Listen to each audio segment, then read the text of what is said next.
Welcome back to Game-Based Learning in the World Language Classroom, the why, what, and how. We are still on section 2 of my book, The What. I'm Madame Sensei. I teach Spanish, French, and Japanese to high schoolers out here in the beautiful Pacific Northwest. Taking a deep dive on this one section, and I would love to deep dive with you. Either comment down below the video or reach me at studio-nemo.com or the Minecraft Education Ambassadors or the Duolingo Educators Network. We're still in chapter 5 of my book, Lessons as Game Tutorials. This is a reaction video to this wonderful video by Game Maker's Toolkit, Can We Improve Tutorials for Complex Games? And the link is in the description. But this is very, very much like what we do as teachers in the classroom, especially in a game-based classroom.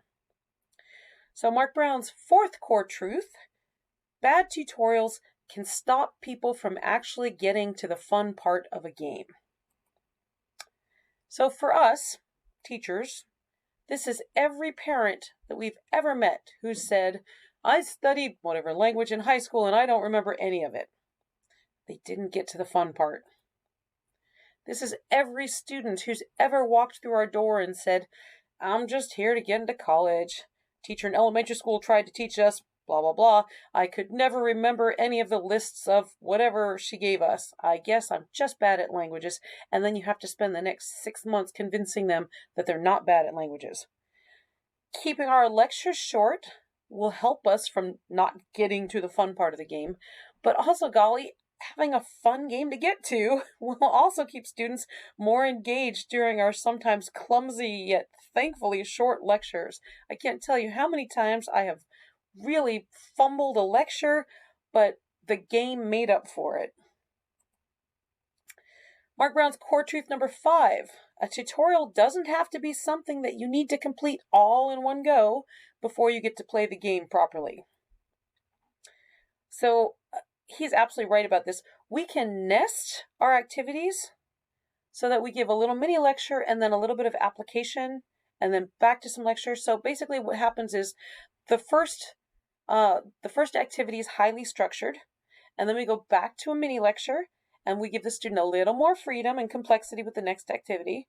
And then we give the students another mini lecture, and then we give them a more complicated activity with more freedom. So that's nesting the activities. And I give a lot of examples of this in chapter 14 of my book, which we'll get to soonish. We're on chapter 5 right now, okay? But I'm going to talk about nesting the game Clue, or Cluedo, if you're in Europe, with more complex grammar as the days go on. But you can also nest several different types of games. So like, for example, when I introduce new verbs, nothing beats a quick round of Blue-Kit. And then I give the students more sentences, and then probably use a TPRS to do that. And then we'll probably have a quick game of sixes, or we'll play Jenga, and I've got all my Jenga numbered, and I'm going to explain this coming up in another episode. And then when they know their verbs pretty well, then we can bring out the GLAD sentence patterning game. So it's all the same skill. We've just nested the complexity of the game and how much structure there is to the game.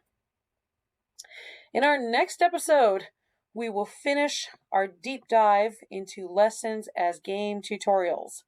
Hope to see you there.